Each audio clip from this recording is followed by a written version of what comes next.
My daughter-in-law laughed when I said I still had savings, but the next day, the bank called me, the main account holder. I didn't yell. I didn't beg. I opened a folder with every receipt and watched their faces fall silent.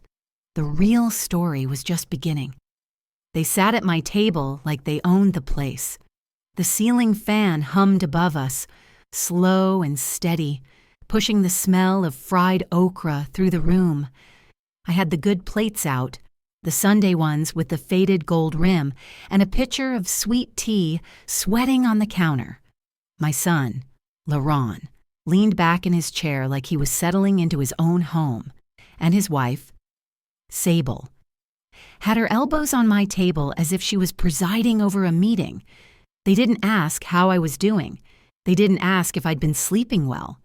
They went straight into talking about responsibility and long-term stability, words that always mean money when they come from family. I'm 67, widowed, still steady on my feet.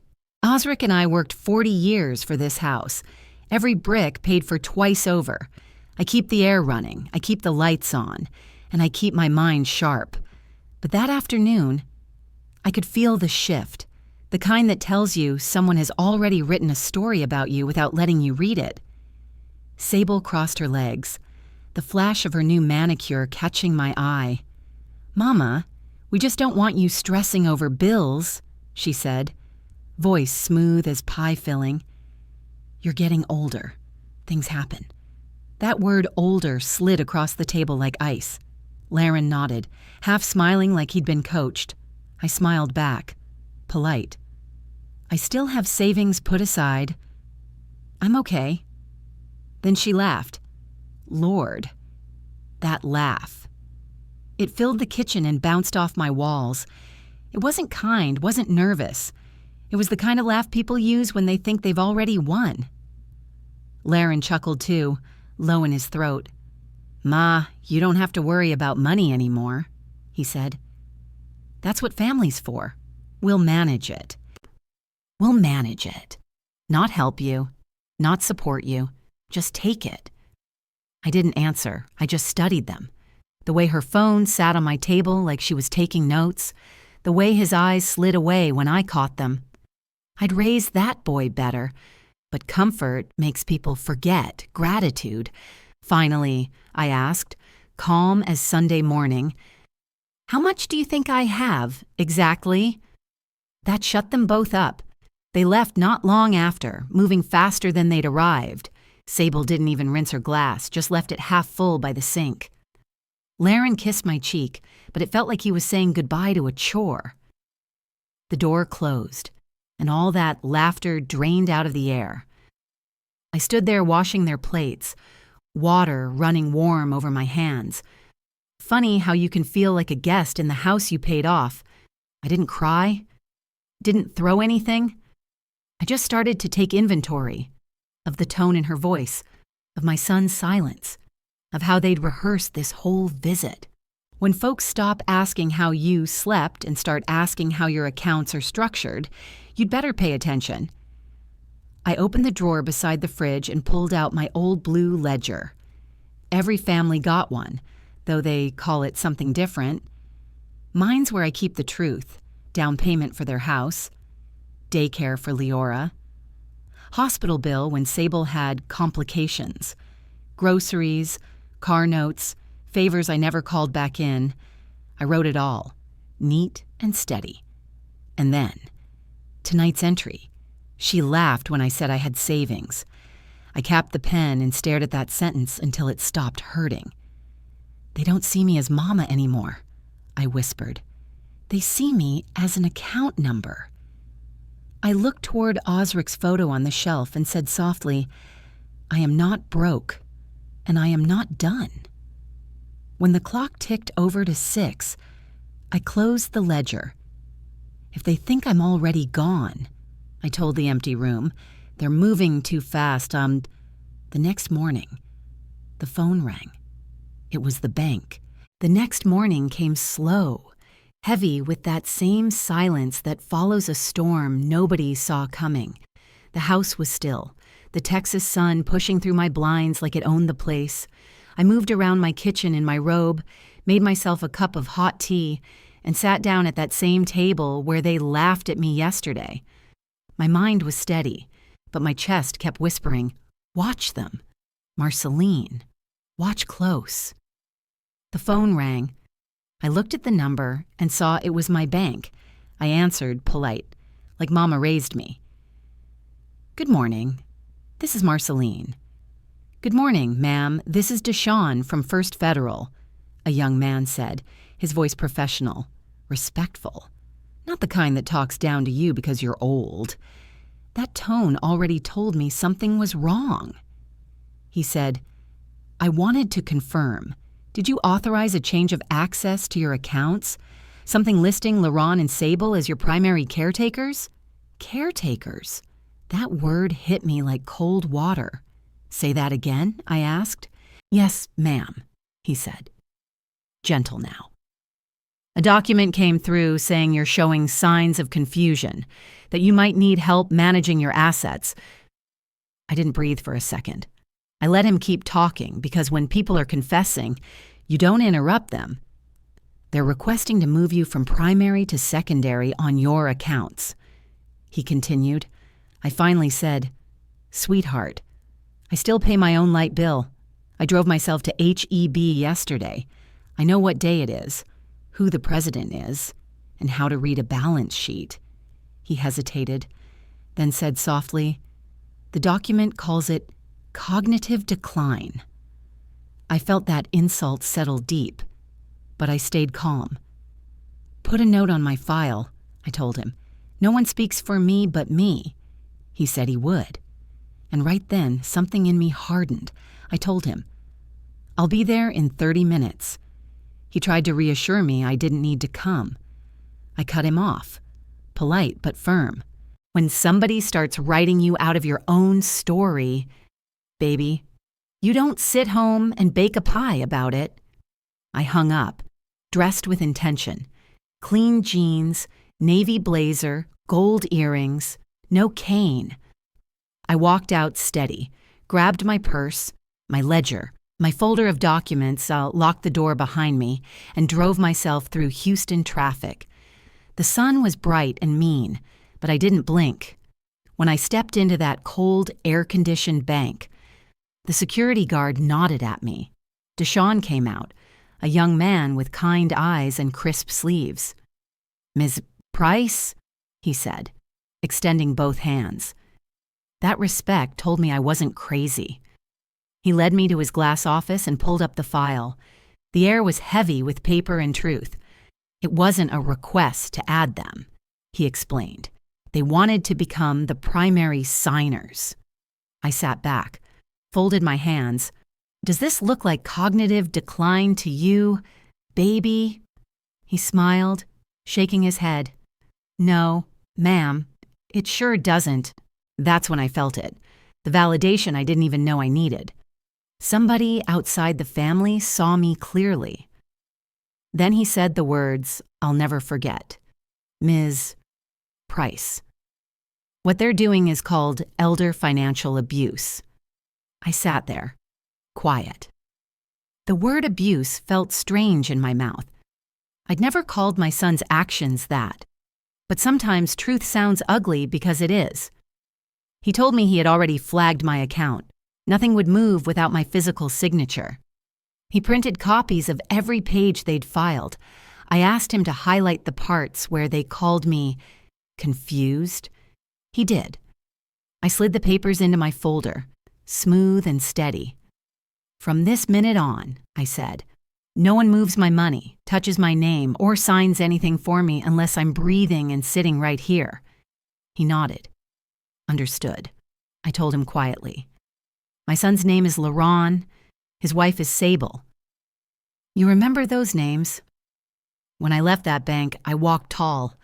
The Houston heat hit me full in the face, but I didn't mind. In my car, I spread those papers across my lap. My hands didn't shake. "If they're already trying to erase me," I whispered, "they're moving fast, and now I need to move faster."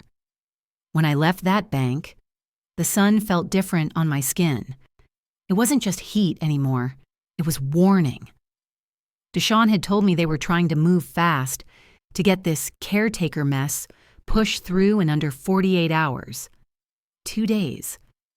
I sat in my car with the papers spread across my lap and thought, in 2 days' time, I could have woken up a guest in my own life.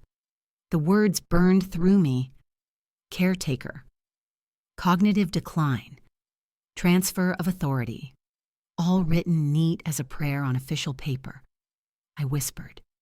Somebody I carried 9 months is writing me out like I already died. For a second, the ache was sharp, but I didn't let it settle. Hurt was a luxury I couldn't afford. I straightened up, turned the key, and drove home slow. Back in my kitchen, I spread everything out on that same Formica table. The blue ledger, the receipts, the bank copies. I wrote the date and time of the call. Every word Deshawn said, every phrase they used to describe me. I noted who said what yesterday. Sable's laugh when I mentioned my savings. Laren's little smirk when he said, "We'll manage it." I was building a record, line by line, steady as heartbeat. I looked straight at the camera in my mind, speaking to whoever's listening. Don't argue with people who lie for sport. Write it down. Paper don't forget. I smiled, bitter but proud. Baby, paper saved more black women than prayer ever did. Then I picked up the phone. No more waiting, no motherly tone. "LaRon," I said, "did you file something at my bank saying I can't handle my own money?" He hesitated just a second too long. "Ma, why you being dramatic? We just trying to help you not mess something up." "I didn't mess up nothing," I said. "You did." He sighed like he was tired of me. "You know you get overwhelmed sometimes. You said that yourself." "No," I told him, slow and sharp. "You said that. I just let you talk." I leaned back, voice steady as steel.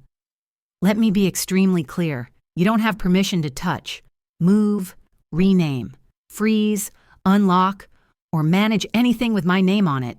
You hear me?" He got that edge in his tone. "You being ungrateful. We doing all this out of love." There it was, that word ungrateful, the one children use when love stops paying their bills. "Love don't need a signature line," I told him. He snapped back. "Don't go embarrassing us, Ma. Folks at the bank know our names now." That's when my voice dropped low enough to shake the air. "Baby, I'm not embarrassing you. I'm documenting you." Silence. I could hear his breath on the other end, but no words came. "From this moment on," I said, "everything you say to me about money, I'm writing down. Every call, every favor, every lie dressed as concern.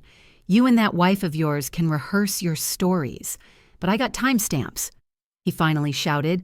"Why you turning this into a legal thing? We family." "You turned it legal when you filed to move my signature off my own account." He hung up. I sat there a minute, not crying, not shaking, just breathing.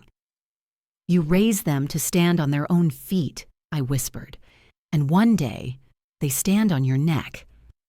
I gathered the papers into a neat stack and slid them into the fireproof box under my sink. I tested the lock twice.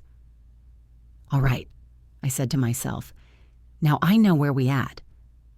I looked toward the empty chair across from me, the one my husband used to fill, and said softly, "Osric, your boy's testing me, but he's about to learn his mama ain't senile. She's strategic." I took out a clean page from my ledger and wrote my next move in big letters. "Call Calder, estate lawyer. Tomorrow." I would take every receipt, every page, and every insult and turn them into protection. If my own son wanted to treat me like I was already gone, then I'd write my future like he wasn't in it. The next morning, I woke up before the sun touched the blinds. I sat at my kitchen table with my cup of tea and that manila folder staring back at me like it was waiting for permission to breathe. Inside were every receipt, every bank statement, every trace of the life Osric and I built. Today, I wasn't going to defend myself anymore. I was going to protect myself. I drove to Calder's office just after 9. The building wasn't big or shiny. Brick walls, clean glass, a dentist next door. Solid, quiet. I liked that. Calder had handled our estate papers after Osric passed, so he knew I wasn't the type to get lost in her own paperwork. When I walked in, he looked up and smiled like he already knew something serious had brought me there. "What are we doing today, Ms. Price?" he asked. "Not what's wrong. What are we doing?" I laid my papers down one by one. The ledger, the bank forms, the copies Deshawn gave me. "We're protecting what's mine," I said. "Before my own child signs me out of it." Calder took his time reading. "They described you as dependent," he said, voice even. "This kind of language builds a case to move your assets without court approval. It's how people lose control while still alive." I nodded, breathing through the sting. "Can he take my house?" "Not yet," Calder said. "But this path leads that way." That's when I knew what I had to do. "Take his name off my estate," I said. "All of it." He looked at me, measuring the weight of those words. "That's permanent." "So is betrayal," I answered. Calder opened a new file. Together. We rewrote my will and trust. Laron and Sable gone, in their place. I set up an education fund for Leora. No lump sum, no open door, just structure. I told Calder, "Money is power. I'm putting some power where it still remembers me with respect." He asked if I wanted to add a statement of intent, in case they challenged it later. I said yes and dictated slowly, "I am of sound mind. I am removing Laron and Sable because of their documented attempts to control my assets without my consent." Calder stopped typing for a moment. "You know, when they find out, it won't be pretty." I smiled, small but steady. "It's already not pretty. I'm just making it official." The notary came in. Young woman, polite. She checked my ID, looked me in the eye, and asked if I understood what I was signing. I said, "Perfectly." My hand didn't shake when I signed. That pen felt like a key turning inside a lock. Calder stamped each page, handed me my copies. "If anyone calls here, they'll talk to me first," he said.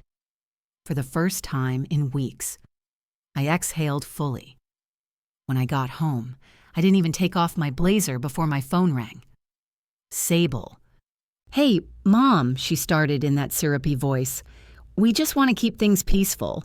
No need to involve outsiders." "Outsiders?" I said. "You mean lawyers and bankers?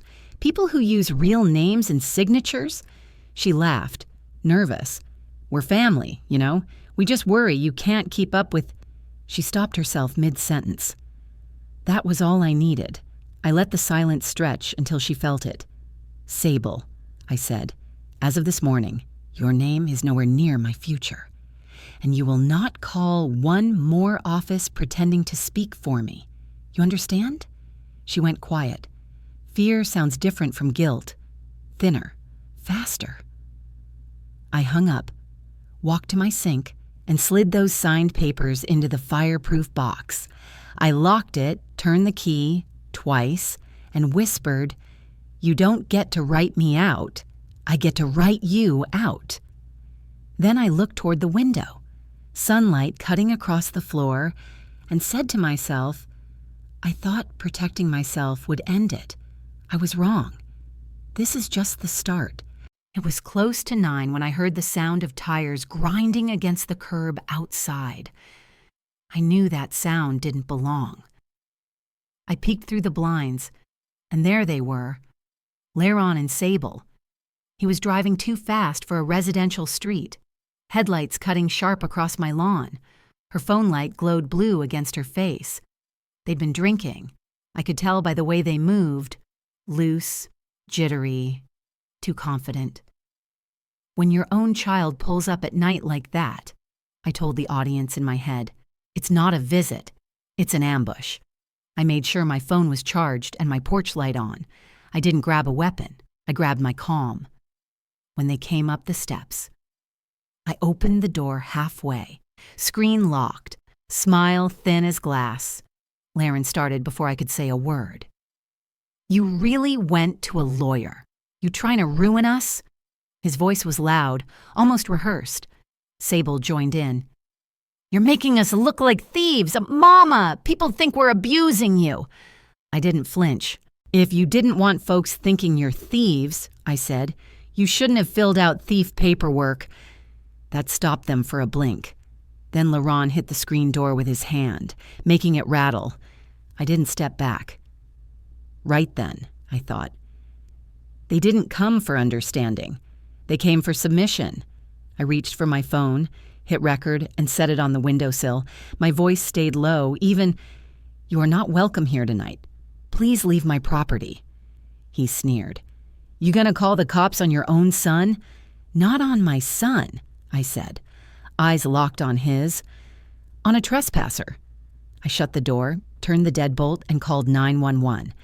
My son and daughter-in-law are outside, yelling, refusing to leave. I told the dispatcher, I'm 68, alone, and I'm afraid it'll escalate. The dispatcher didn't baby me. She called me ma'am, respect. That small word meant I was being taken seriously. Through the window, I watched them pacing in my yard, arguing. I wasn't scared anymore. I was documenting. The blue lights appeared minutes later, washing the street in cold light. 2 officers got out. 1 young Latina, 1 middle-aged black man. Laron rushed forward, all loud again. She's confused. We just came to talk. The black officer looked at me and said, Ma'am, do you want them removed from your property tonight? I nodded. Yes, sir. Please note I said those exact words. That made Sable's face shift. She knew now this was real. A record, a report, a consequence. The officers escorted them to their car. The young woman turned back before leaving and told me quietly, We see this more than you think. Good on you for documenting. When they drove off, the street went still again. I could hear the hum of my refrigerator inside, the crickets outside. I picked up my phone and checked the video. Everything was there, his voice, her tone, the officer's words. I whispered, Thank you, Lord, for witnesses I didn't have to beg for. I sat back at my table, that same table where all this started, and made new folders. Bank call, phone conversation, night visit. I wasn't collecting pain, I was collecting proof. I brewed tea again. This time my hands didn't shake. You don't win by yelling, I said softly. You win by writing it down. By dawn, I thought maybe it was over. But when the phone buzzed the next morning, it wasn't peace, it was war. Sable had gone online. Her post read, Pray for our family. Our poor mother's losing touch, and we're trying to help her. I looked at the screen and smiled, tired but steady. They went public, I said. Now it's my turn to go official. By Sunday morning, my phone was lighting up like a Christmas tree. Messages from cousins, church friends, even my old neighbor from Galveston, all with the same polite opener. Are you okay? Miss Price? But the tone wasn't concern. It was curiosity. Sable had already gotten to them. Her post said, Pray for our family. We're dealing with Mama's confusion. I almost laughed. First they hurt you, then they hurry to play saint before the world can see the bruise. I didn't reply to a single one. Silence has weight if you know how to use it. Around noon, A text from Laron buzzed in. "We're coming at 2. We need to talk like family." He phrased it like an invitation, not a warning. I didn't answer. But I made tea, turned on every light, and laid out my manila folder on the kitchen table. 2:00 sharp. They walked in. Not knocking, just walking. Sable had Leora with her, a strategic prop for pity. They sat down like they still owned the place. I stayed standing. Power shows up in posture before words. Sable started the performance. "We're just worried about you, Mama. You've been mixing up things lately. You even called the police last night by mistake." Her tone was syrupy smooth, made for an audience. I looked at Leora, not her. "Baby, the police came because I told your daddy and Sable to leave, and they wouldn't. That's what adults do when folks won't respect boundaries." Laren sighed heavy. "You're tearing the family apart over paperwork. You're choosing money over us." I met his eyes. "No, son. You tried to take my name off my money while I'm still breathing. That's not family. That's theft with Sunday clothes on." That's when I opened the folder. Inside, highlighted banknotes. The estate documents Calder notarized. The police report. I slid the incident number across the table. "Before either of you call me confused again, understand this. I have timestamps, witnesses, and counsel." Sable's hand froze mid-air. She hadn't expected I'd keep receipts. "You don't need to embarrass yourself," she murmured. I leaned forward, voice soft as cotton but sharp as glass. "Y'all opened a file on me. I opened one on you." Leora's eyes darted between us. I turned to her and said gently, "I'm in my right mind. You know that, don't you?" She nodded. Slow, but sure. That was enough to keep my heart steady. Then Laron dropped the mask. "You keep this up. Don't call me when you need something," he said, low. "I won't," I answered. "You haven't helped me in years. You've just been billing me in guilt." Sable's smile snapped. "You can't live alone forever." "Oh, I can," I said. "I buried your daddy and kept this house standing. I don't need a liar to lock my door." They stood up to leave, and I made sure every word after landed like a stamp. "If you ever come here uninvited again, I'll call the police before I say hello. That's not a threat. That's procedure." After they walked out, I sat with Leora for a moment. Her small hands twisted the hem of her sleeve. "Does this mean Daddy's cut off?" she whispered. I smiled faintly. "It means I'm not his wallet anymore." I handed her a tiny silver key charm from my dresser. "You still have a place here, baby. Don't let anyone tell you otherwise." She hugged me tight and left without a word. I brewed another cup of tea and stared at the quiet kitchen. For once, silence felt like peace, not emptiness. That evening, I went to church. I didn't cry or gossip. I planted truth. I told Sister Diane, "If anyone asks, I'm fine. My son's just angry." I told him no. She nodded and squeezed my hand. They wanted to shame me into silence, I thought, watching the choir start their hymn. But I went and got witnesses. 2 weeks passed, and the air around my house finally felt clean again. Silence had done more work for me than shouting ever could. Rumors burn fast, but truth has a way of burning slower and longer. At church, I heard the deacon's wife correct someone mid-whisper, "Miss Price ain't losing her mind. She's just losing her patience with nonsense." That little sentence traveled faster than Sable's lie ever did. Neighbors who'd been ducking their heads now waved again when I watered my azaleas. Mrs. Red even leaned over the fence one morning and said, "Honey, I heard what they pulled. That's cold." Her tone wasn't pity. It was solidarity. Even my stylist, Keisha, told me, "Girl, I had to block Sable. That woman posts like she's auditioning for Lifetime." I laughed for the first time in weeks. The shame they tried to wrap me in was sliding right off. Then came the call that told me the tide had truly turned. It was Laron. "Ma," he said, his voice dry as sandpaper. "We've got a problem with the mortgage. They froze our credit line." I already knew why. The trust changes I'd made triggered a compliance review, and their little financial shortcuts were no longer invisible. "Maybe we can fix this together," he tried, just to smooth things out. I let a second of silence hang. "Laren," I said calmly, "I can't help with something built on fraud. That's your paperwork now, not mine." He stumbled. "We didn't mean to." "You meant to," I interrupted softly. "You just didn't mean to get caught." That one line hit like a gavel. His breath caught. Then the call dropped. I didn't need to call back. The tables had turned, and everyone knew it.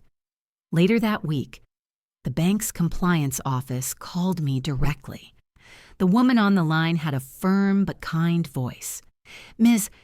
Price, we're conducting an audit regarding the attempted caretaker access request. We're confirming your authorization remains fully secure." "Thank you," I said. "It's good to know someone's watching out for women like me." She hesitated. "Would you like to file a formal complaint against the individuals involved?" I thought about it. "Not yet," I replied. "Sometimes truth does its own job just fine." That line felt heavier than I expected. I didn't need revenge. I just needed a record. By that evening, I had an email in my inbox confirming I was the sole account holder, protected by federal law. I printed it and slid it into my kitchen folder, same place I kept every piece of proof since the start. Meanwhile, karma was posting in real time. Sable's sympathy post had started to rot in public. Folks began commenting things like, "Funny how you always talk about her money, never her heart." Someone at her job forwarded screenshots to HR. By Thursday, she'd made her page private. She texted me that night, "You ruined our lives." I answered, "No, baby. You ruined your own when you forgot whose name was on the line." At Sunday service, Pastor's sermon was about respect. He said, "Respect isn't charity. It's rent you pay to the people who built your foundation." The congregation murmured, "Amen," and a few heads turned my way. I didn't smile. I just whispered, "That's right." After the service, Leora ran up and hugged me tight. Her eyes glistened. I handed her a sealed envelope, the proof of her college fund. "This isn't about money," I told her. "It's about learning what respect looks like when it's written down." She nodded, and I saw something new in her, understanding, the kind that doesn't fade. That evening, when I got home, a certified envelope sat on my porch. It was from Calder's office. Inside, a note read, "All filings are complete. You are fully protected." I sat at my table, tea warm in my hands, no shaking, no fear. I whispered, "Osric, you'd be proud." The house was quiet, peaceful, the kind of quiet that means you finally won. Then my phone buzzed. Unknown number. I looked at it and smiled. "Tomorrow can call," I said aloud. I'm not scared to answer anymore. I woke before sunrise, not from dread this time, but from peace. The quiet in my house felt earned. The air wasn't heavy anymore. It was still honest. For the first time in years, I brewed coffee just for me. No extra cup for in case Laron drops by. No cash tucked in a cookie jar for their emergencies. I looked around my kitchen, noticing how freedom sounds when it stops apologizing. "You don't know how loud disrespect is," I said softly, "until you remove it." There was no bitterness, just clarity. Loving your child doesn't mean financing their unkindness. I let myself feel the grief of letting go. But it was a clean ache, no begging, no resentment. I folded the spare chair back against the wall and whispered, "This seat's earned now." By mid-morning, I was sitting across from Calder again, papers laid out neat, the air smelling faintly of lemon cleaner and legal ink. "Ms. Price," he said, adjusting his glasses, "this finalizes everything, your estate, assets, and accounts remain in your sole control. No family member holds authority." "And Leora?" I asked. "She's protected," he confirmed. "Education, housing, and health only. No one else can touch it." I nodded. "And if they try?" He smiled, a small, proud kind of smile. "They'd be touching a felony, ma'am." That's when I felt it. Not triumph, not vengeance, just solid ground. "They thought I'd go out quiet," I told him, signing my name. "I chose to go out documented." The sound of that pen against paper was louder than any argument I'd ever had. That evening, my phone rang. Laurent. I almost didn't answer, but curiosity outweighed caution. I put him on speaker, took a deep breath, and pressed record on my landline. His voice was softer now. "Ma, I don't know how we got here." I said nothing. Silence has gravity. He continued. "We're in a hole, Ma. You know that. You dug it." I answered gently. "You live in it." He sighed, long and low. "Do you still love me?" "Always," I said. "But I love me too now." He didn't argue, just breathed. Slow, ashamed. I wrote the date on my notepad. That was accountability, not closure. Sable tried next, texting me. "Can we post something together so people stop talking?" I didn't reply. I forwarded the message straight to Calder with one line. For record. She'd been downgraded from family to file. And peace? It arrived the moment I stopped needing her to understand me. The next day, Leora came by after school, alone this time. She looked older somehow, eyes clearer. I handed her a binder, labeled and tabbed, my house deed copies, a letter, a prepaid envelope with college funds. She ran her fingers over the cover like it was gold. "Grandma, I'll take care of you," she whispered. I shook my head, smiling. "No, baby, you'll take care of you." That's the point. Inside the letter, I'd written, "They might argue about my money, but they will never argue about my love for you." As she left, she turned and waved.